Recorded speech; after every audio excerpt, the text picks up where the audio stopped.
Hey there, I'm Jeremy. I'm glad you're here tonight. The rain's coming down hard out there, drumming on the roof like it's got a story it's been waiting to tell. I've got one for you too, one that takes us far from here, to a place called Esthallow. An island lost in the sea, where the cliffs are sharp and the storms never stop. It's a story about a woman they call the Rain Witch, and the stranger who walked her path one night. Let's begin. The rain poured over Esthallow, a relentless silver curtain that hammered the island's black rocks and tin roofs. It wasn't a soft rain, not the kind that lulls you. It was a storm that roared, pounding the jagged cliffs and churning the sea below into a froth of white and gray. The wind moved with it, weaving through the stunted trees that clung to the slopes, their branches creaking like voices caught in a half-forgotten song. Somewhere out there, thunder rumbled, not close enough to crack the sky, but heavy, rolling low across the horizon. The air smelled of salt and wet stone, sharp enough to sting. Esthallow wasn't a place you found by accident. It hid behind reefs that tore ships apart, its cliffs swallowed by clouds so thick they felt like walls. No grass grew there, no flowers, only moss, thick and dark, crawling over everything like it was trying to hold the island together. The villagers, what few there were, lived in low houses huddled against the storm, their roofs rattling day and night. They didn't talk much about the rain, not the way outsiders might. To them, it was as much a part of the island as the rock itself. High on the eastern cliff, where the sea churned like it was chewing on the stone, stood a house unlike the others. It was pieced together from driftwood and black feathers, lashed tight with rope that never seemed to fray. The walls leaned into the wind, and the roof slanted sharp, shedding water in sheets. This was where Thorn lived. The Rain Witch, they called her, though no one could say how long she'd been there. Her cloak hung heavy around her, stitched from crow wings that shimmered wet in the stormlight. Her eyes were gray, flat as slate, with no pupils to catch the light, and her mouth stayed still even when her voice carried, low, like the thunder that never quite struck. She didn't eat, not the way people do. Instead, she kept glass bottles lined along the walls of her house, each one filled with rainwater caught on different days. She'd uncork one sometimes, tilt it to her lips, and drink slow, her face unreadable. The bottles gleamed in the dim, their contents shifting like they held more than just water. That night, the rain was fierce, slamming the cliffs and hissing against the sea.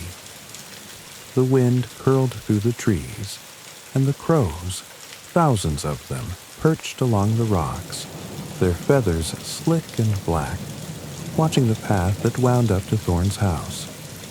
It was a ragged trail, all sharp stones and moss-slick turns, lit only by the storm's own light. Most nights it stayed empty, but not tonight. A figure moved through the rain, boots heavy against the path. He was soaked through, his coat clinging to his shoulders, water streaming from his hair. He didn't flinch at the storm, didn't duck his head against the wind. His steps were steady, like he'd walked harder roads than this. The crows tilted their heads as he passed, their eyes glinting, but they didn't call out. Not yet. Thorn stood at her door, the driftwood frame creaking as she leaned against it. She'd known he was coming. Maybe the rain had told her, or the wind.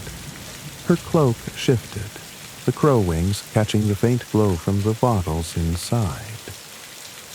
she waited, her gray eyes fixed on the path, as the stranger climbed the last rise and stopped in front of her. His name was Red, and he wasn't like the others. The rain pounded Estelo, its relentless drumbeat rattling the tin roofs and carving rivers through the black stone path that led to Thorn's house. The sea hissed below the cliffs, a restless churn that swallowed the horizon while the wind wove through the trees, bending their gnarled branches with a low, mournful croon. Thunder rumbled somewhere far off, a deep tremor that seemed to shake the island's bones without ever breaking the sky. The crows clung to their perches along the rocks, their slick feathers blending into the dark, their eyes like tiny mirrors catching the storm's faint light. Thorn stood motionless at the threshold of her driftwood house, the crow wing cloak heavy around her shoulders.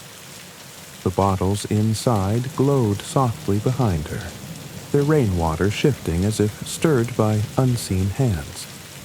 Her gray eyes, flat and pupilless, watched the stranger, Red, standing just beyond the reach of her roof's shelter.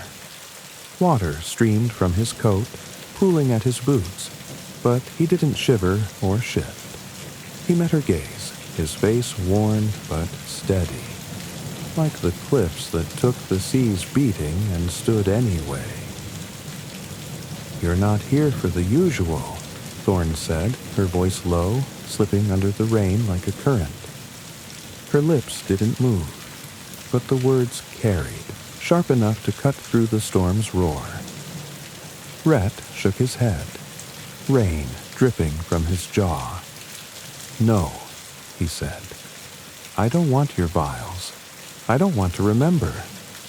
His voice was rough, not from the cold, but from something older, something that weighed heavier than the water soaking his clothes. The wind gusted, tugging at Thorn's cloak, and a single black feather broke free, spiraling down to the moss below. The crows along the path stirred, their heads tilting in unison, but they stayed silent. She stepped forward, the driftwood creaking under her bare feet, and tilted her head, studying him. "Everyone wants to remember," she said. "Sailors for their ports, widows for their hands, runaways for what they left. Even the ghosts come for something." She paused, her eyes narrowing. "What else is there?" Rhett's hands flexed at his sides, water dripping from his knuckles. "Sunshine," he said. "One day without this." He gestured at the sky, the rain, the endless gray that pressed down on Estalo. "I'll give you what you want for it. My past. All of it." Thorn went still, her cloak settling around her like a shadow. The rain seemed to hush for a moment, though it didn't stop, and the thunder's rumble felt closer now, a pulse in the air. No one had ever offered her that. Not in all the years she'd stood on this cliff, not in all the storms she'd bottled. The others came with coins and confessions, trading their truths for a sip of memory. They left lighter or broken, but always wanting more. This man wanted to give everything and take nothing but a day of light. "Why?" she asked, and for the first time her voice cracked. Just a hairline fracture, but enough to make the crows shift on their perches. Rhett didn't answer right away. He looked past her, at the bottles lining the walls, their faint glow cutting through the dark. "Because I'm tired of carrying it," he said finally. "The red house, my mother's voice, the way the air smelled before it all went wrong. It's not mine anymore. Let it be yours. The rain fell harder, slamming the rocks, and the sea's hiss grew sharper like it was listening. Thorn stepped closer, the bottles behind her rattling faintly on their shelves. She could feel his words, not just hear them. Grief and joy tangled together, heavy as the storm itself. She wanted them, not for power, not for control, but for something she hadn't felt in so long it was almost a stranger. Warmth. A flicker of what it was to be alive, not just endless. Stay, she said, the word slipping out before she could catch it. Until dawn. Then we'll see. Rhett nodded, stepping under the roof's edge, and the crows watched as the door closed behind them. The rain battered Est Hollow without pause, its heavy rhythm pounding the driftwood house where Thorn and Rhett stood. It slammed against the slanted roof, streaming off in sheets that blurred the world outside, while the sea below the cliffs hissed and churned, spitting foam against the rocks. The wind curled through the island's twisted trees, its low croon rising and falling like a song no one could quite remember. Thunder lingered in the distance, a faint growl that seemed to circle the island, never striking but always there, heavy in the air. Inside, the glow of Thorn's bottles cast uneven light across the walls, their rainwater shifting restlessly, catching flecks of silver in the dark. Thorn stood near the center of the room, her crow-wing cloak trailing across the floor, the feathers glistening wet from the storm. Her gray eyes, flat and unreadable, stayed on Rhett as he shook water from his coat, droplets scattering onto the worn boards. The space was small, crowded with shelves that sagged under the weight of countless bottles, some tall and thin, others short and clouded, each sealed with a cork or a twist of wire. They hummed faintly, a sound you felt more than heard, like the pulse of the rain itself. Rhett didn't sit, though there was a chair carved from driftwood in the corner. He stood by the door, his hands loose at his sides, and let his gaze drift over the bottles. "These are all memories?" he asked, his voice rough but steady, cutting through the storm's roar. Thorn nodded, her lips still, her eyes catching the glow like stones under water. "Everyone," she said. "A day, a moment, a life. People trade what they can't carry for a chance to hold it again." She reached out, her fingers brushing a bottle no bigger than her thumb, its water clouded and slow. This was a sailor's, his daughter's laugh, the day she ran into the tide. He drank it twice, never came back. Rhett's jaw tightened just for a moment, and he looked away out the small window where the rain streaked endless paths. "And you keep them," he said. "All these pieces of people." "Not keep," she said, her voice softer now, like the wind when it dipped low. "Hold. They leave them with me. I don't choose what stays." She turned, her cloak rustling, and picked up an empty bottle from a shelf, a tall one, clear as glass could be, its mouth wide enough for rain to slip inside. "Yours would be different," she said. "Not a piece. Everything." He met her eyes then, unflinching despite the weight of her stare. "What does it take?" he asked. "To make the sun come out?" Thorn held the bottle tighter, her fingers leaving faint marks on the glass. The crows outside shifted, their claws scraping the rocks, and the thunder rumbled closer, a vibration that shook the shelves.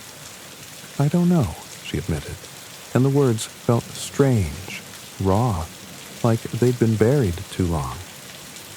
No one's asked before, but if you give me your past, every storm, every song, I can try. Rhett nodded, slow, like he'd already decided long before he climbed the path. Then do it, he said. Take it all. She stepped closer, the bottle between them, and lifted it toward the ceiling where a crack let the rain slip through. A single drop fell, heavy and cold, landing inside with a faint plink. The sound seemed to ripple, louder than it should have, and Rhett's breath caught as something shifted in the air, a pull like the tide dragging at the shore. Thorn began to hum, a low, wordless tune that matched the wind's croon, and the bottle glowed faintly, its water turning thick like it was catching pieces of a life. Outside, the crows stirred, their wings beating against the rain, and the storm seemed to hold its breath. The rain roared over Esthollow, its unyielding drumbeat hammering the driftwood house and drowning the cliffs in silver sheets.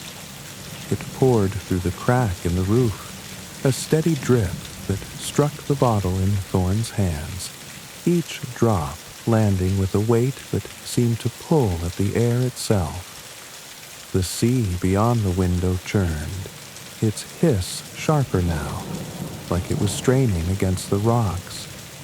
The wind wailed through the trees, twisting their branches into shapes that clawed at the sky, and the thunder's low rumble crept closer, a pulse that thrummed through the floorboards.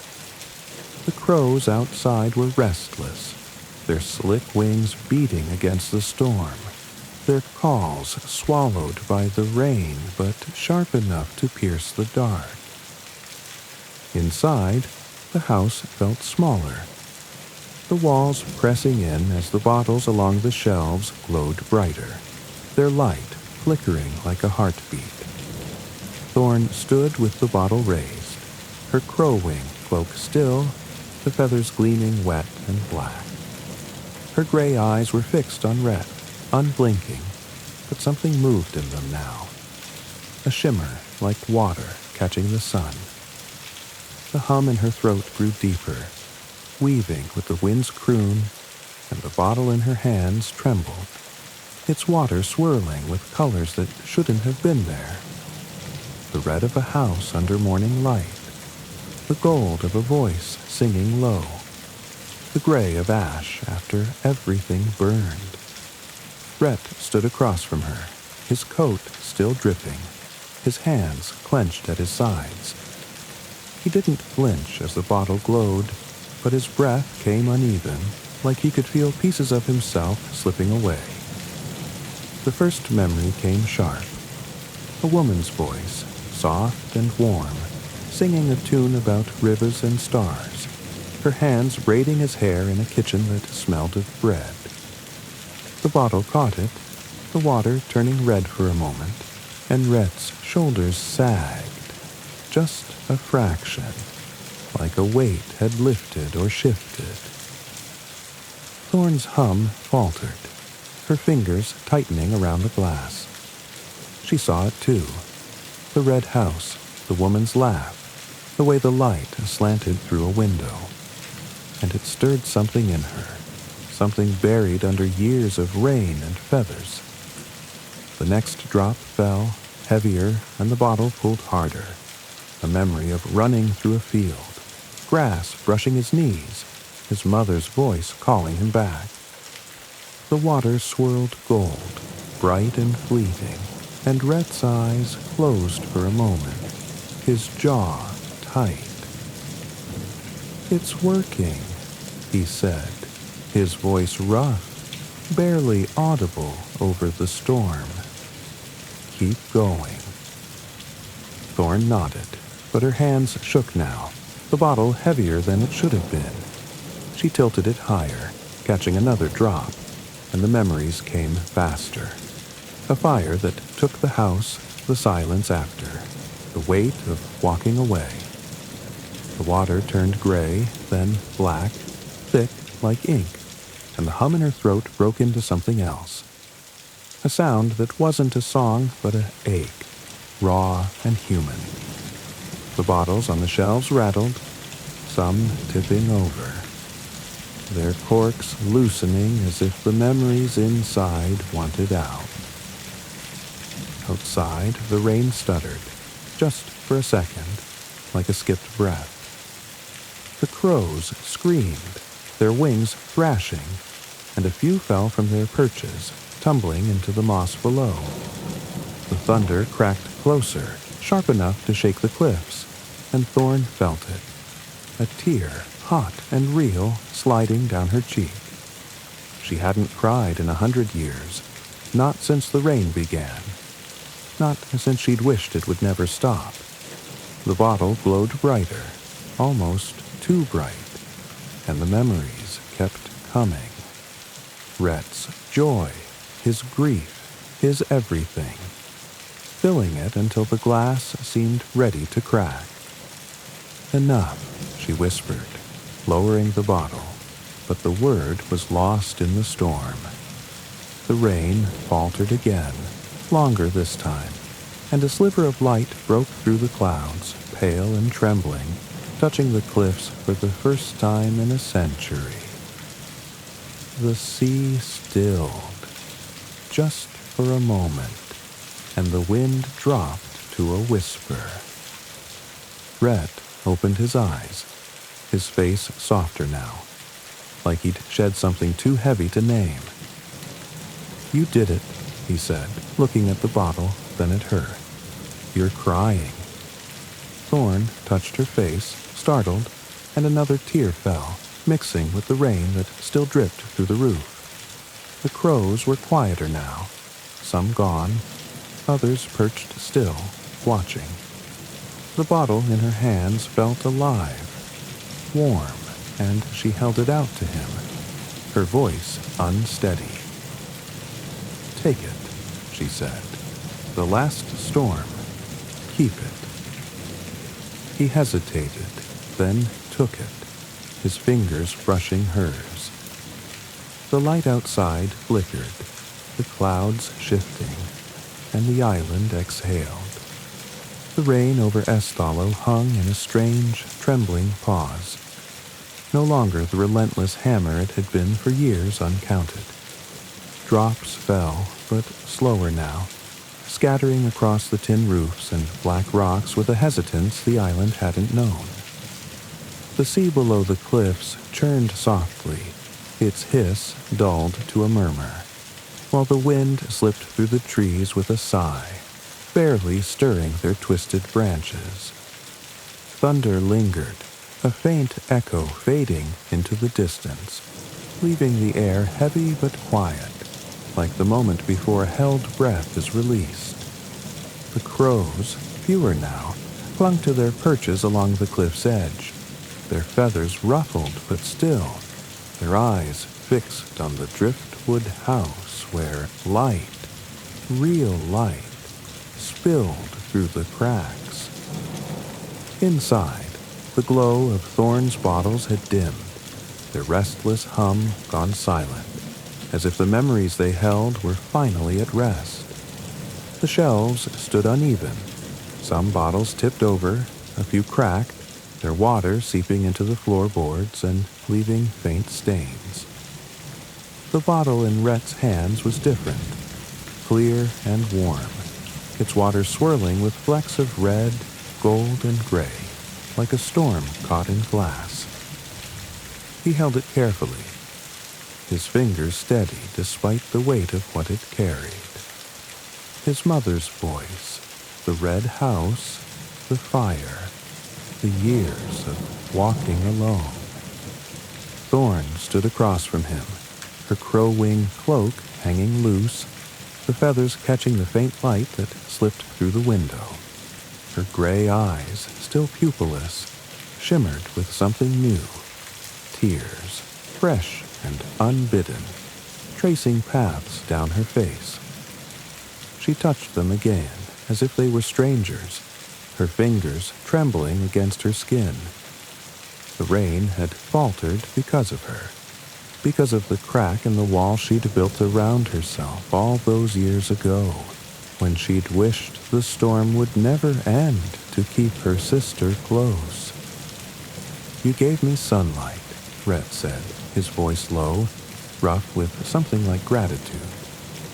He looked out the window, where the clouds had parted just enough to let a pale beam touch the cliffs.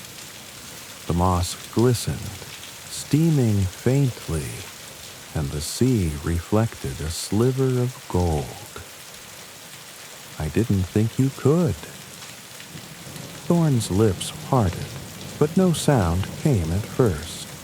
She set the bottle down on the table, a heavy thunk that seemed to anchor the room, and stepped toward the door, her bare feet silent on the wood.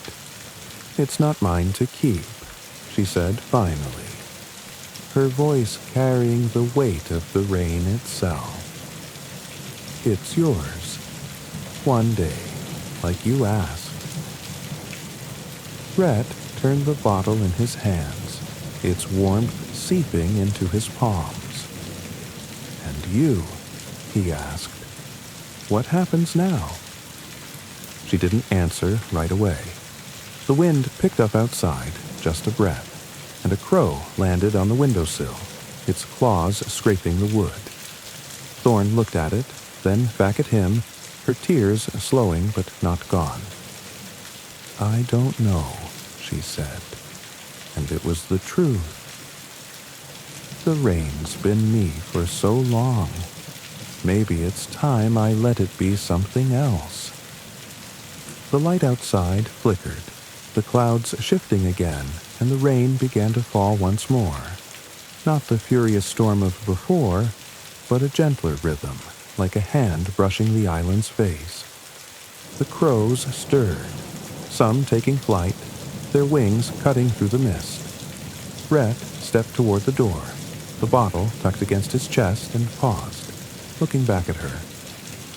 "Thank you," he said, simple and final, like a stone dropped into deep water. Thorne nodded, her cloak rustling as she turned away, facing the shelves of the bottles that no longer glowed. The door creaked as he left, his boots heavy on the path, and the crows watched him go, their silence louder than any call. The cliffs steamed under the fleeting light, and the sea whispered, softer now, like it was learning a new song. The rain over Asthalo settled into a new rhythm, no longer the endless roar that had defined the island for generations. It fell gently now, a soft patter that kissed the tin roofs and black rocks rather than battered them. The sea below the cliffs murmured, its waves lapping at the shore with a quiet insistence, while the wind moved through the trees, barely stirring their branches. Its croon faded to a whisper. The thunder was gone, its rumble swallowed by the horizon, leaving the air lighter, like the island itself had exhaled. The crows scattered now, perched in smaller numbers along the cliffs, their slick feathers catching the dim light that lingered through the clouds. Some had flown. Others lay still in the moss, their eyes closed as if they had carried too much of the storm.